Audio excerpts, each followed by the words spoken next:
Good morning friends. In our this series अब हम class 11th के जर्नल्स कर रहे हैं और जर्नल में आज हमारा टॉपिक है एक्सपेंसेस जो हम एसेट के ऊपर करते हैं।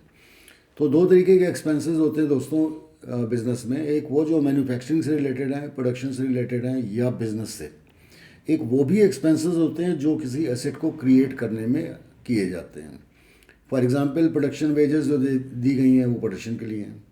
ठीक है, आपने शोरूम में जो सफाई वफाई कराई वो शोरूम की सफाई की वेजेस हैं। बट कई बार हमको वेजेस और इंस्टॉलेशन चार्जेस और इरेक्शन चार्जेस पे करने पड़ते हैं एसेट्स को क्रिएट करने में। तो उसके लिए थोड़ा सा डिफरेंट सिस्टम होता है।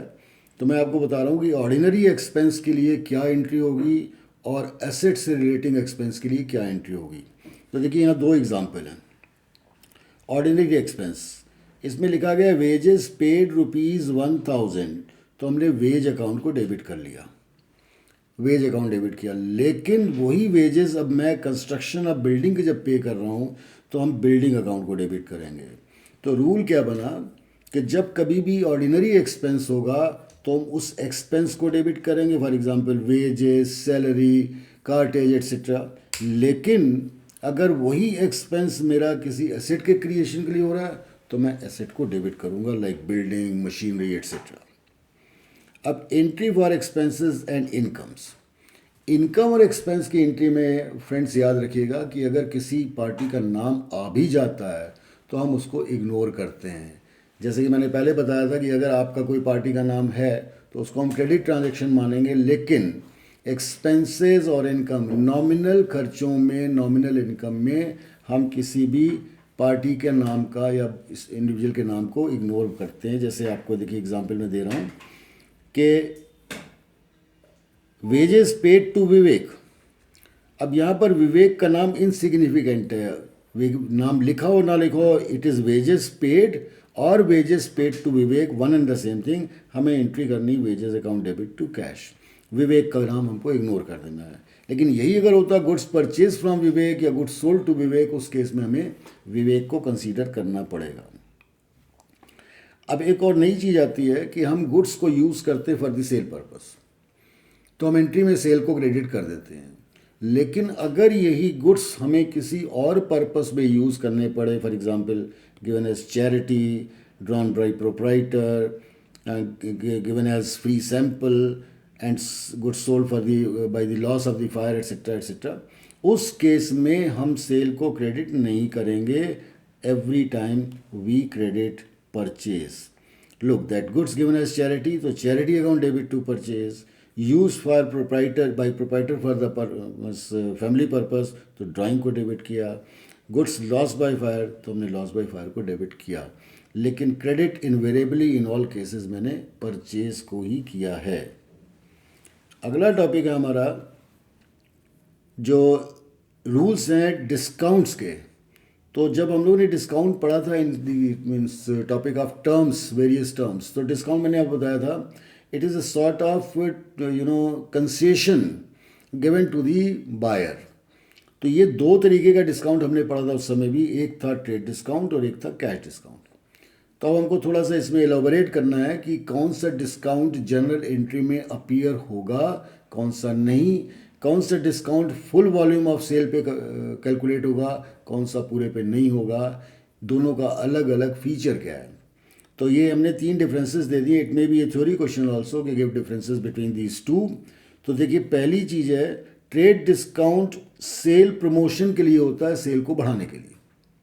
जबकि कैश डिस्काउंट जो होता है वो इसलिए होता है कि हमें अपनी सेल का पैसा जल्दी से जल्दी मिले। It is the prompt realisation of your cash. हम ज़्यादा दिन कैश रख नहीं सकते बिकॉज हमें भी कैश ज़रूरत होता है फॉर द रिसाइकलिंग पर्पस। तो दोनों का ऑब्जेक्टिव अलग हो गया। अब इसके कैलकुलेशन को देखते हैं। ट्रेड डिस्काउंट हमेशा कैलकुलेट किया जाता है टोटल सेल के ऊपर, जितने की सेल हुई है, इररिस्पेक्टिव ऑफ द फैक्ट कि हमें कितने पैसे अभी तुरंत मिले, कितने बाद में मिलेंगे। लेकिन cash discount is always calculated on that portion which is dealt in cash. 10 lakh की सेल में अगर आपको ट्रेड डिस्काउंट लगाना है तो पूरे 10 लाख पे कैलकुलेट होगा। लेकिन अगर उसमें से आपको अभी 1 लाख मिले हैं और तो कैश डिस्काउंट सिर्फ 1 लाख पे होगा, 10 लाख पे नहीं होगा। ट्रेड डिस्काउंट कभी भी जनरल एंट्री में शो नहीं किया जाता, जबकि कैश डिस्काउंट आपका शो किया जाता है। Trade discount is not the part of general entry. अब कुछ एग्जाम्पल देखते हैं हम लोग किस तरीके से डील करेंगे ट्रेड डिस्काउंट को और कैश डिस्काउंट का। तो पहला ट्रांजेक्शन है goods sold for ₹1,00,000 at the rate of 10% trade discount. सिर्फ और सिर्फ ट्रेड डिस्काउंट मीन्स हमें मालूम है कि ट्रेड डिस्काउंट तो हमें शो करना ही नहीं है, इसलिए हम सेल की वैल्यू को ही घटा देते हैं। Cash account debit to sale सी 90,000। Second is goods sold for 1,00,000 at 10% cash discount. मुझे मालूम है कि इसको शो करना है, तो मैं यहाँ कैश को कम कर दूंगा। Cash account debit 90,000। Why? Because 10% of 1,00,000 is 10,000। वो मैंने कम करके कैश में लिख लिया, और discount allowed is an expense, उसको डेबिट कर दिया। सेल की वैल्यू वही रही। यहाँ देखिए सेल की वैल्यू बढ़ गई थी 90,000।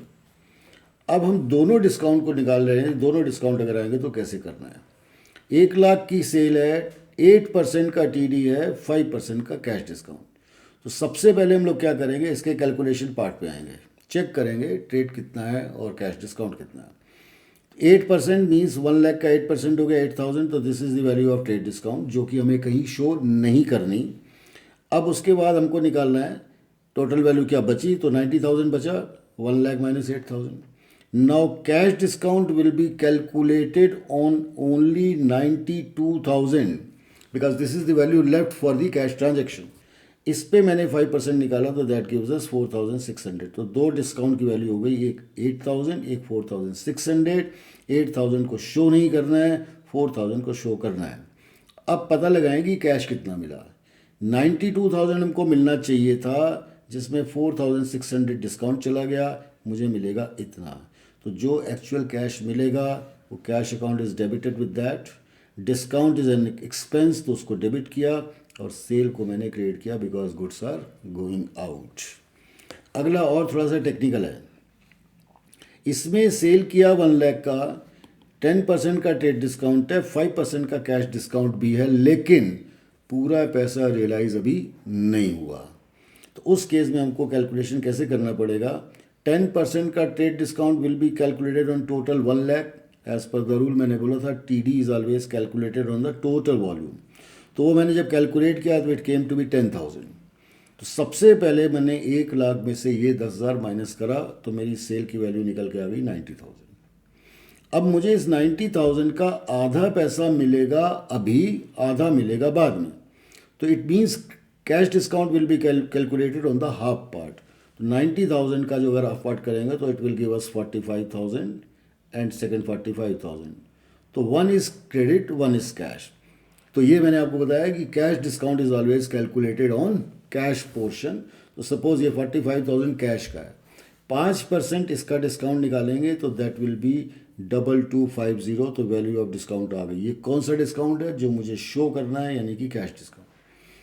45,000 का कैश एग्रीड था मिलना, जिसमें से डिस्काउंट काट गया आपका 2250 का, रिमेनिंग अमाउंट इज रिसीव्ड। तो ये जो पैसा मिल गया वो कैश में debit because cash is coming in. Discount allowed 2250 is our loss, इसलिए एक्सपेंस है, इसको डेबिट कर दिया। बचे 45,000 जो अभी मुझे मिलने बाकी हैं, तो बाकी हैं, तो I'll see who is the receiver. तो अभी पता लगा mister Anil is the receiver, ₹10,000 to Anil. तो अनिल को मैंने डेबिट कर दिया 45,000 से। तो this way we find that how the trade discount is ignored but calculated. Then we have made a bifurcation of this remaining part, 50% each out of first 50% that is assumed to be cash, उसमें मैंने 5% cash minus किया, remaining cash receive कर लिया। अब receive from Anil. अब इसी के continuation में आपको दूसरी एंट्री भी मिल सकती है क्वेश्चन में कि अनिल से बचे हुए पैसे वो मैंने 1% फर्दर डिस्काउंट पे ले लिए। तो मेरे पास कैश आएगा, तो first of all will find what is बचे हुए पैसे, ये रिमेनिंग पार्ट है 45,000। इसको हमने लिया 1% का फर्दर डिस्काउंट अलाउ करके। We will take out 1% of 45,000, तो वो 450 आ गया। 45,000 में 450 माइनस करके मैंने कैश रिसीव कर लिया। This way you see that Anil's account is completely finished. सारे डिस्काउंट दे देने के बाद उसने सारे पैसे मुझे दे दिए। Let us see another. Goods bought, sales का था, परचेज में भी ऐसे होता है। Goods bought ₹1,00,000 10% TD from Vandana subject to 10% cash discount. तो देखिए दोनों डिस्काउंट सेम है, बट ब्रेकअप की वैल्यू क्या हो गई है आपका 40% एंड 60%, राइट। तो परचेज वैल्यू आ गया आपका, चूंकि ट्रेड डिस्काउंट को शो नहीं करना है तो परचेज की वैल्यू कम हो गई 10,000 से, that is 90,000 left, out of which certain amount will be received in cash, certain will be shown as Vandana's account, and certain amount will be discount. How to arrive at these figures? तो 90,000 में 40% cash मिला है, तो that is your 36,000। तो this is 36,000 we have received in cash, but this is again subject to cash discount. तो cash discount is always allowed on the cash portion which is 36,000 as per the instruction of the question. अब इसका 10% मुझे निकाला तो that will B 3600, तो ये value मुझे मिल गई 3600। अब since this time we are getting the discount, अभी तक हम दे रहे तो डिस्काउंट डेबिट में था, अब हमको मिल रहा है तो मैंने उसको क्रेडिट किया। नाउ इफ आउट ऑफ 36,000 अगर 3,600 का डिस्काउंट दिया जाएगा तो amount received is, amount paid is, paid is 32,400। तो आई वॉज टू पे 36,000 out of which this discount is received, ये मुझे मिला, अब मुझे पे करना पड़ा सिर्फ 32,400। Then what about that 60%? तो 60% मुझे वंदना को अभी देना है, वो मैंने वंदना के नाम पे 54,000, यानी कि 90,000 का 60%, 54,000 is kept as amount in the creditor. अब वंदना का अमाउंट भी मैंने पे कर दिया, ये उसी के कंटिन्यूएशन में अगली entry, paid to Vandana the balance amount at 2% discount. तो अब मुझे 2% निकालना, only 54,000 because this is the amount which was due. तो 54,000 का 2% निकाला तो दैट गिव्स अस 1080। तो अब मैं बचा हुआ कैश उसको दे दूंगा। तो Vandana's account will be debited incomplete because we are to close it, this much discount is received, remaining payment has been given in cash. Naresh supplied us goods worth rupees 80,000 subject to 8% TD, 5% cash discount against the down payment of 70%। I hope कि बिल्कुल उसी जैसा है, इसमें भी मुझे सबसे पहले टोटल वैल्यू का ट्रेड डिस्काउंट माइनस कर देना है 6,400।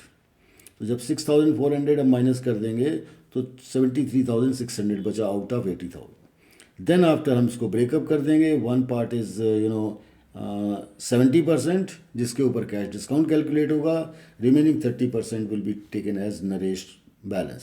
और फिर इसको भी इन्होंने पेड टू नरेश 22,000। अब की देखिए डिस्काउंट कैलकुलेशन नहीं दे रहा है, he has given as the total value which is paid. तो naturally out of 22,080 if we are making 22,000 in full settlement, it means 80,000 is the hidden discount that we have calculated. Dispatch goods worth rupees 60,000 to Deen Dayal subject to 5% TD, 2% cash discount. Accordingly, you see that we have done same thing. It is done many times in the last examples. So this is all to be seen about the discounts. तो सबसे ज़्यादा complicated यही part होता है, तो जिसके मैंने काफ़ी एग्जाम्पल अपने इस मीन्स नोट, प्रिंटेड नोट में डाल दिए हैं। तो you can follow these means examples और देन फाइंड आउट के how the things are calculated and how that they are debited and credited, जहाँ आपको फोकस करना है। Rules relating to discount to be shown in journal entry with over invoicing. तो यहाँ ध्यान रखिएगा, डिस्काउंट का तो सेम ही ट्रीटमेंट होगा चाहे ओवर इनवॉइसिंग हो या ना हो। सिर्फ ओवर इनवॉइसिंग की वजह से मुझे क्या करना पड़ेगा, I will have to add something else. तो what is first of all over invoicing?